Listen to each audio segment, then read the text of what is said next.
Bagi kendaraan yang melebihi muatan, personil gabungan menggelar operasi protokol kesehatan. Tim terpadu dari Kepolisian Polda Sulawesi Tenggara dan Balai Pelaksana Jalan Nasional serta Balai Pengelola Transportasi Darat membagikan masker kepada pengguna jalan. Pengguna kendaraan yang kedapatan tidak menggunakan masker dihentikan oleh petugas untuk wajib menggunakan masker. Razia ini digelar mengingat masyarakat mulai abai dengan protokol kesehatan, khususnya memakai masker di tengah merebaknya kasus COVID-19.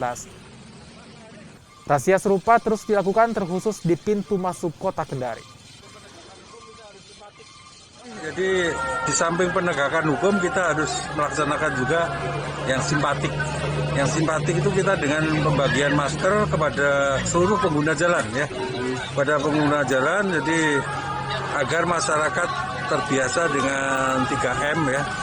3M jadi memakai masker, menjaga jarak aman, terus mencuci tangan.